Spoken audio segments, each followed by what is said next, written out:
Հարգելի հայրենակիցներ, բարև ձեզ։ Այսօր ձեր հետ միասին մենք մանրամասն կուսումնասիրենք Հայաստանի եւ Եվրոպական միության միջև ստորագրված ռազմավարական օրակարգը եւ նաեւ կխոսենք նրա մասին, թե ինչով է եւ ինչու է Ադրբեջանը դժգոհ արտաքին գործերի նախարարությունը Ադրբեջանի հայտարարություն է արել եւ իր դժգոհությունն է հնչեցրել այս համաձայնագրի առումով, նաեւ ասել է, որ հուսով է փոփոխություններ տեղի կունենան նույնիսկ այս համաձայնագրում, որոնք անհանգստացնում են Ադրբեջանին։ Սրա մասին մանրամասն կխոսենք, առաջ երթին իհարկե կոչ եմ անում ձեզ անպայման լայքեք այս վերլուծությունը, գրեք ձեր մեկնաբանությունները, ցանկության դեպքում դուք կարող եք աջակցել ալիքի նկարագրությունում նշված միջոցների շնորհիվ։ Անցնենք առաջ, այսօր կարևոր, կարծում եմ, եւ հետաքրքիր այսպիսի քննարկում կունենանք, որովհետև կուսումնասիրենք փաստաթուղթը եւ սկսենք ուրեմն փաստաթղթի կարևորագույն մասերից։ Առաջին հերթին փաստաթուղթը ներառում է եւ օրակարգը, արեք այսպես կոչենք, որովհետև սա Եվրոպական միություն, Հայաստան ռազմավարական գործընկերության օրակարգ է։ Օրակարգը ընդգծում է Հայաստանի պարտականությունները եւ ուղղությունը դեպի ժողովրդավարություն, մարդու իրավունքներ եւ լավ կառավարման համակարգ, այդպիսի բանաձև կա լավ կառավարում, որը ներառում է ժողովրդավարական էֆեկտիվ նոր ձևերը պետական կառավարման համակարգի։ Եվրոպական միությունը նույն այդ օրակարգով ընդգծում է Հայաստանի զարգացումը եւ քայլերը, ողջունում է այդ քայլերը դեպի ժողովրդավարական ինստիտուտների հզորացում, որոնք ել ավելի համահունչ են Եվրոպական միության եւ եվրոպական ընդհանուր արժեքներին։ Սա շատ կարևոր է արձանագրել։ Ուստի սրանով մենք ստանում ենք պատասխան նաև շատ հարցերի, թե արդյոք Հայաստանը ժողովրդավար ուղով է գնում, թե ոչ, եւ պատասխանը այո, գնում է, եւ զուգահեռ դրա շատ կարևոր բաղադրիչ պետական կառավարման համակարգի բարեփոխումները եւ հակակոռուպցիոն գործունեության զարգացումը։ Ընդհանուր առումով օրակարգը խոսում է եւ ընդգծում է կարևորությունը, որ պետական կառավարման համակարգի բարեփոխումներ տեղի ունենան, ինչը ես համարում եմ նաեւ շատ կարևոր մաս է Հայաստանի զարգացմանը, որովհետեւ այս փուլում իմ պատկերացումով պետական կառավարման համակարգի էֆեկտիվությունը մնում է ցածր վարկանիշի վրա Հայաստանում եւ իհարկե զարգացում կա, քայլեր առաջ կան, բայց շատ լրջորեն պետք է պետական ինստիտուտների կայացման փուլ մտնենք, եւ որովհետեւ դա շատ կարևոր, անհրաժեշտ հարց է եւ շուտապույտ է պետք է լուծել։ Բացի դրանից նույն ուղղությամբ խոսակցություն է եւ ընդգծված են տարբեր հարցեր այս օրակարգում, որոնք կոռուպցիայի դեմ պայքարի հարցերին են վերաբերվում եւ օրերս Transparency International-ը Հայաստանի ուղղությամբ փաստացի հաստատել է, որ կոռուպցիայի դեմ պայքարը այդքան էլ էֆեկտիվ չէ տեղի ունենում Հայաստանում։ Ուստի ես կոչ եմ անում Հայաստանի իշխանություններին, պատշաճ մարմիններին, որ ակտիվացնեն պայքարը կոռուպցիայի դեմ, դա շատ կարևոր է։ Բացի դրանից օրակարգը ընդգծում է մեդիա ԶԼՄ-ների ուրեմն ազատության զարգացման արդեն արձանագրված հաջողություններին եւ անհրաժեշտությանը եւ քաղաքացիական հասարակության ընդհանուր զարգացմանը։ Բացի դրանից ներքին գործերի նախարարության ստեղծումը գնահատվում է ինչպես շատ կարևոր քայլ այդ ուղղությամբ։ Եվրոպական միությունը պարտականություններ է վերցնում տեխնիկական եւ ֆինանսական աջակցություն տրամադրի Հայաստանին, որ Հայաստանը իրականացնի SEPA-ի համաձայնագիրը, որը նախկինում ստորագրվել է եւ որը ներառում է տարբեր ուղղություններով Հայաստանի եւ Եվրոպական միության հարաբերությունների զարգացումը, այդ թվում Հայաստանում ժողովրդավարության աջակցությունը։ Օրենքի գերակայության ուղղությունով եւ դատական համակարգի բարեփոխումների ուղղությունով նաեւ կարևորագույն այդտեղ մասեր կան այդ օրակարգում եւ պետք է ապահովվի դատական համակարգի անկախությունը եւ թափանցիկությունը, ինչպես դատախազների, այդպես էլ ամբողջ ուրեմն դատական համակարգի այդ ընտրման,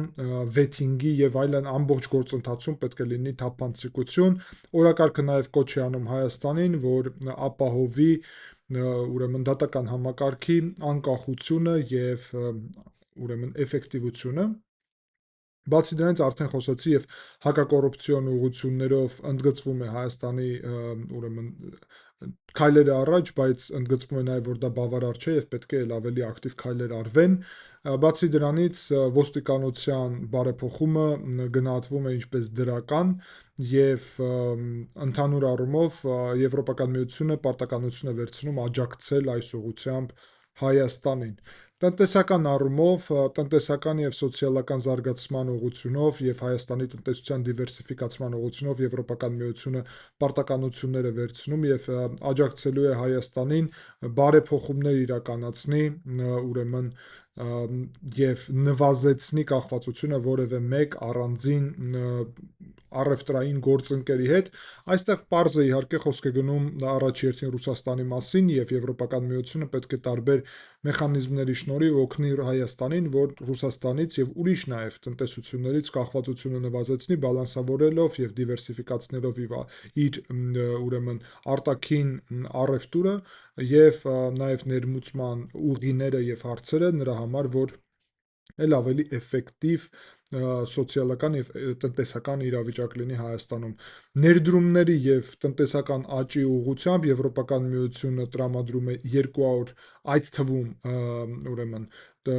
ռազմավարական ներդրումների ուղղությունով տրամադրելու է 270 միլիոն եվրո, ուրեմն որը ուղղված է Հայաստանի տնտեսական աճին եւ զարգացմանը, որի նպատակն է լինելու աշխատանքային տեղեր ստեղծելը, ենթակառուցվածքները զարգացնելը եւ ել ավելի մոտեցնելը եվրոպական ստանդարտներին հայկական տնտեսությունը, բացի դրանից փոքր բիզնեսի եւ թվային տնտեսության զարգացումը մնում է ամենակարևոր մասերը ԵՄ Հայաստան համագործակցության ուղղությամբ։ Ինչ վերաբերվում է նաև առևտրի դիվերսիֆիկացմանը, ապա Եվրոպական միությունը նպատակահարմար է համարում, որ Հայաստանը դիվերսիֆիկացնի այդ առևտուրը եւ այդ թվում խորացնի եւ մեծացնի առևտուրը Եվրոպական միության պետությունների հետ։ Այդ ուղղությամբ երկու կողմերն էլ քայլեր պետք է անեն, որ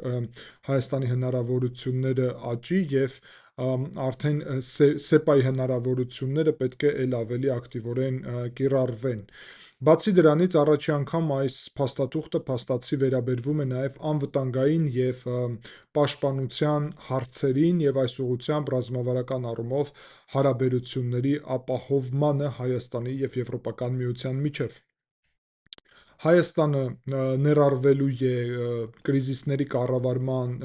կիբեր անվտանգության եւ հիբրիդային վտանգների ուղղությամբ համագործակցության այդ ընդհանուր գործընթացում Եվրոպական միության կողմից եւ Հայաստանը նաեւ կունենա հնարավորություն մասնակցի Եվրոպական միության խաղաղապահ գործընթացներում եւ նաեւ խորացնի կապերը Եվրոպական միության պետությունների հետ ռազմական առումով։ Եվրոպական միությունը նաեւ նպատակահարմար է համարում Հայաստանի սահմանային զորքերի եւ սահմանային անվտանգության ապահովմանը, այդ նպատակով 15 միլիոն եվրոյի փաթեթ է տրամադրվում Հայաստանին, որը ուրեմն ականազերծված տարածքների ուղղությամբ կպատրաստի հայկական կողմին, որ կարողանան այդ ուղղությամբ ավելի մեծ գիտելիք, փորձ եւ տեխնիկական հնարավորություն ունենան, ինչը կարևոր մաս է Ադրբեջանի հետ հարաբերությունների զարգացման, որովհետեւ գիտեք, որ ականազերծ տարածքներ նաեւ կան եւ շատ դեպքերում պետք է այդ տարածքների մաքրում տեղի ունենա այդ ականազերծված հատվածների եւ ուստի դրա գիտելիք եւ հնարավորություններ եւ ֆինանսական աջակցություն է նաեւ պետք։ Եվրոպական միությունը ամբողջությամբ աջակցում է Հայաստան-Ադրբեջան խաղաղության օրակարգին եւ ուրեմն ողջունում է այն խաղաղության փաստաթղթերը եւ առաջընթացը, որը կա Վաշինգտոնի օգոստոսի 8-ի այդ կարևոր գագաթնաժողովից եւ հանդիպումից հետո Եվրոպական միությունը շարունակելու է գործունեությունը իր եվրոպական դիտորդական առաքելության միջոցով հայ-ադրբեջանական սահմանում կայունության ապահովելու նպատակով։ Բացի դրանից, այս օրակարգի կարևորագույն մաս է զբաղեցնում ռազմավարական լոգիստիկ կապերի զարգացումը։ Եվրոպական միությունն եւ Հայաստանը միասնական կաշխատեն լոգիստիկ ճանապարհային ուղիների, ուրեմն թվային կապերի, էներգետիկ կապերի զարգացման ուղղությամբ, ինչպես հարևան պետությունների, այդպես էլ Եվրոպայի հետ, ճանապարհների զարգացում, սահմանի անցակետների ուղղությամբ, նաև ինտերնետի մալուխների զարգացում էլ ավելի մոտեցնելու է Հայաստանը Եվրոպային եւ կապելու է Եվրոպան եւ Ասիան միմյանց հետ։ Global Gateway Եվրոպական միության ծրագիրը, որը դեպի կենտրոնական Ասիա Եվրոպական միության ուղիների մասին է,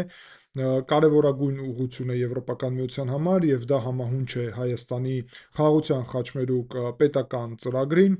ուստի կողմերը համագործակցելու են Global Gateway եւ խաղաղության խաչմերուկի այդ կարևորագույն ուղղություններով, ինձ շատ կարևոր է մեր համար, ես համարում եմ սա շատ դրական։ Բացի դրանից, այս օրակարգը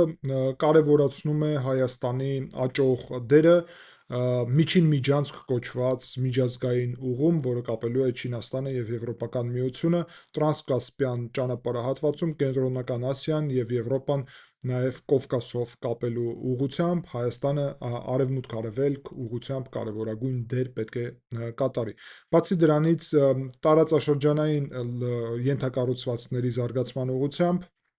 Եվրոպական միությունը առաջարկում է ձևավորել Եվրոպական միություն, Հայաստան, Ադրբեջան, Թուրքիա 4 կողմանի այսպիսի ձևաչափ,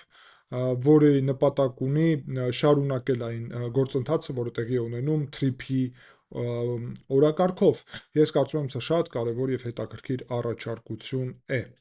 Բացի դրանից, էներգետիկ ոլորտում շատ հետաքրքիր է, որ էներգիայի ուղղությամբ հարաբերությունների զարգացումը Եվրոպական միության համար եւ Հայաստանի համար կենսական նշանակություն ունի։ Հայաստանը եւ Եվրոպական միությունը ապահովելու են նոր կապեր էներգիայի ուղիների դիվերսիֆիկացման ուղղությամբ տարածաշրջանային առումով։ Ամենակարևոր ուրեմն ծրագիրը կախված է ուրեմն Կովկասյան հոսանքային ցանցի հետ 500 միլիոն եվրոյանոց ծրագրի, որը Հայաստանը պետք է կապի Վրաստանի եւ Թուրքիայի էներգետիկ ցանցերի հետ եւ սրանով նվազեցնի Ռուսաստանի վրա կախվածությունը։ Բացի դրանից կանաչ ուրեմն տրանսպորտի ուղղությամբ լինելու է համագործակցություն, Հայաստանը նաև ներառելու է կանաչ տրանսպորտի քաղաքականությունը եւ եվրոպական ստանդարտները, կլիմայի վրա ազդեցության եւ այլն իր ներքաղաքական օրենսդրությունում, ինչ վերաբերվում է տրանսպորտին, նույնը վերաբերվում է նաև ուրեմն միջավայրի պահպանության, բնության պահպանության ուղղությունով բոլոր այն քայլերին, որը անհրաժեշտ է համագործակցության ուղղությամբ։ Վիզայի լիբերալիզացման, ուրեմն ազատ վիզային ռեժիմի հարցը մնում է կարևոր օրակարգային հարց, ուրեմն Հայաստանի եւ Եվրոպական միության միջև եւ կողմերը խոսում են նրա մասին, որ արդեն նոյեմբերի 2025 թվականի ընդունած արգելի ազատականացման այդ օրակարգը, որ նաև ակտիվորեն այդ ուղղությամբ կշարժվեն, բացի դրանից համագործակցությունը լինելու կրթության եւ մշակութային ուղղությունով, դա ներառում է Erasmus+ ծրագրերը, երիտասարդության համար տարբեր ծրագրերը մշակութային առումով եւ այլն, հումանիտար եւ սոցիալական ուղղությունով շատ կարեւոր է եւ Եվրոպական միությունը այստեղ նշում է, որ աջակցելու է ուրեմն ամենակարևոր ուղղությամբ Լեռնային Ղարաբաղից տեղահանված հայերին, որոնք Հայաստան են ուրեմն տեղափոխվել եւ իրանց համար տարբեր աջակցություն կլինի այս օրակարգով եւ այո ուղղված է հենց մարդկանց կյանքերը բարելավելու նպատակով։ Բացի դրանից պետք է ասել, որ ուրեմն բարձր ներկայացուցիչ Եվրոպական միության Կայա Կալասը նկարագրել է այս փաստաթուղթը ինչպես շատ ամբիցիոն այսպիսի ընդհանուր օրակարգ, որը բոլոր ոլորտներին է վերաբերվում եւ ընդհանուր առումով շատ դրական է գնահատել Հայաստանի բարեփոխումները եւ Հայաստան-Ադրբեջանի միջև տարածաշրջանային խաղաղության ուղղությամբ ուղղված բոլոր քայլերը եւ զուգահեռ դրա ուրեմն ինչպես ասացի 15 միլիոն եվրո են տրամադրում, այդ թվում հիբրիդային պատերազմի դեմ եւ դա ներառում է ինֆորմացիոն պատերազմը, Եվրոպական միությունը եւ Հայաստանը միայն եւ միայն խորացնում եւ զարգացնում են իրենց հարաբերությունները եւ երկու կողմն էլ շատ գոհ են այդպիսի հարաբերություններով։ Արտաքին գործերի նախարար Արարատ Միրզոյանը ասել է, որ սա նոր եւ շատ ամբիցիոն ուրեմն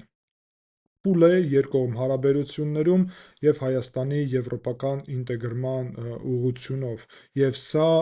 ըստ Արարատ Միրզոյանի Հայաստանի Երևանի ուրեմն եվրոպական ինտեգրման ամբիցիաների վերջը չէ, ինչը նշանակում է, որ սրանից ավելի խորը համագործակցության ցանկություններ ունի պաշտոնական Երևանը, բայց դեռ սա պետք է կատարենք, հետո արդեն ապագա հարցերի մասին խոսենք, սա ես եմ ավելացնում։ Բացի դրանից, ընդհանուր առումով մենք տեսնում ենք, որ այո, հետաքրքիր է, հիմա արդեն անցնենք Ադրբեջանի գնահատականին եւ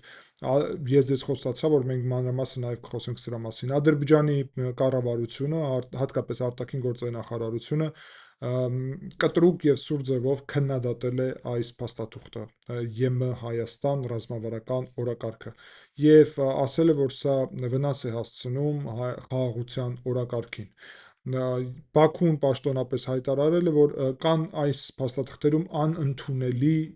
ուրեմն ձևակերպումներ եւ հիմա ասեմ ինչ ձևակերպումների մասին է խոսքը։ Ըստ ադրբեջանական կողմի Ղարաբաղից ուրեմն ստիպված տեղահանված հայերի նշումը այստեղ ինչպես փախստական դա դեմ է խաղաղության օրակարգի, որովհետև ըստ Բաքվի իրանց կամքով են լքել։ Եվ այստեղ այո զարմանալի է Բաքվի մոտեցումը, որովհետև տեղահանված եւ ստիպված տեղահանված Ղարաբաղի հայերը դա փաստ է եւ պատերազմի ընթացքում որոշումները ինչ որոշում է մարդ կայացնում, ինչքան էլ Ադրբեջանը կոչի սեփական ցանկությունով, պետք է հասկանալ այդ ցանկության մթնոլորտը, իսկ մթնոլորտը պատերազմ էր։ Եվ այո մարդիկ լքել են այդ տարածքը, բայց լքել են ինչ մթնոլորտում։ Եվ եթե հիշենք նույն այն տրամաբանությամբ այն մարդկանց, որոնց Ադրբեջանը կոչում է փախստական, ապա իրանք էլ են լքե տարածքը 90-ական թվականներին այդ Ղարաբաղի եւ Ղարաբաղի շուրջ սեփական որոշումով։ Այո, ստիպված այդ մթնոլորտում, որը տիրում էր։ Ուստի դա նայած ոնց կգնահատես։ Սեփական որոշումը, որ դու փրկես քո կյանքը եւ անվտանգությունը, չի նշանակում, որ դա դու ուղղակի ցանկացել ես, որ այդպիսի որոշում կայացնես, դա շատ տարբեր հարցեր են։ Բացի դրանից, Ադրբեջանը դժգոհ է, որ այդտեղ նշված է ուրեմն հայ արգերիների հարցը եւ առհասարակ այս թեման էլ նաեւ դարել է իրենց դժգոհության պատճառը։ Բացի դրանից ԵՄ-ի համար անընդունելի է, որ այս փաստաթուղթը ներառում է անվտանգության ուղղությամբ համագործակցություն Եվրոպական միության եւ Հայաստանի միջև եւ սա կոչում են Հայաստանի միլիտարիզացիա, դե հաշվի առնելով Ադրբեջանը ինչ տեմպով է միլիտարիզացվում, սա չնչին է դրա հետ համեմատ, բայց ես կարծում եմ, որ նաեւ շատ կարեւոր է եւ որևէ դեպքում համաձայն չեմ եւ չենք ընդունում Ադրբեջանի այս գնահատականները, որ սա Հայաստանի միլիտարիզացիա է կամ որևէ խնդիր է ներկայացնում խաղաղության օրակարգի համար։ Բացի դրանից իրանք նշում են այդտեղ, որ խաղաղության օրակարգում կա երրորդ կողմերի համար սահմանին գտնվելու արգելք, ապա այո, սահմանի դելիմիտացիա դեմարկացիայի դեպքում նույն այդ օրակարգով Հայաստանը ասել, որ անհրաժեշտություն չի լինի, բայց դա չի նշանակում, որ Եվրոպական միության դիտորդական առաքելությունը կլքի Հայաստանը, իրանք կարող է ուղղակի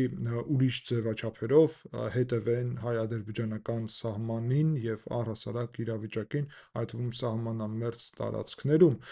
Եվ ընդհանուր առումով պետք է ասել, որ այս փաստաթուղթը տեղի է ունենում շատ բարդ նաեւ աշխարհաքաղաքական իրավիճակում, երբ Ռուսաստանը շատ ակտիվ նաև քննադատում է այս հայտարարությունները, մենք օրերս տեսանք Մարիա Զախարովայի քննադատությունները Եվրոպական միության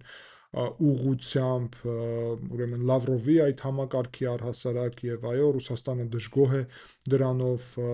որ այստեղ խոսք է գնում փաստացի հիբրիդային վտանգների մասին, որոնք վերաբերվում են գալիք ընտրություններին, որոնք վերաբերվում են Ռուսաստանի եւ Ռուսաստանի ազդեցությանը, այստեղ փաստացի խոսք է գնում նրա մասին, որ Հայաստանը ժողովրդավարության առումով առաջ է գնում, չնայած նրա, որ ներքաղաքական առումով, գիտեք, ռուսական գործակալները, այդ թվում եկեղեցու հետ կապված Կթրիչ Սիսյանն էլ խոսում են բռնապետության մասին, այստեղ որևէ խոսք չկա քննադատության եկեղեցու ուղղությամբ տեղի ունեցողի, որտեղ եվրոպական մեր գործընկերները հիանալի գիտեն ինչ է տեղի ունենում եւ ումից ազատագրում է տեղի ունենում, ինչպես նաեւ ներքաղաքական այդ ձերբակալումների առումով տեսնում եք որևէ քննադատություն չկա, որովհետեւ շատ լավ հասկանում են, որ դա անհրաժեշտ է ժողովրդավարությունը պահպանելու համար եւ առհասարակ սա, որ ամեն ինչ կապ ունի ընտրությունների, ուրեմն խաղաղ եւ ժողովրդավարական անցկացման առումով, ուստի հարգելի հայրենակիցներ, ձեր հետ միասին փորձեցինք նաեւ փաստերով վերլուծել այս կարևոր փաստաթուղթը, կարծում եմ, որ սա հետաքրքիր եւ կարևոր է եւ այսպիսի բովանդակություն ունեցող ուրեմն քննարկումները շատ անհրաժեշտ են նաեւ, գրեք ձեր մեկնաբանությունները, ինձ հետաքրքրում է ձեր կարծիքը, արդյոք ձեր համար հետաքրքիր էր, շնորհակալ եմ ուշադրության համար, կհանդիպենք, ցտեսություն։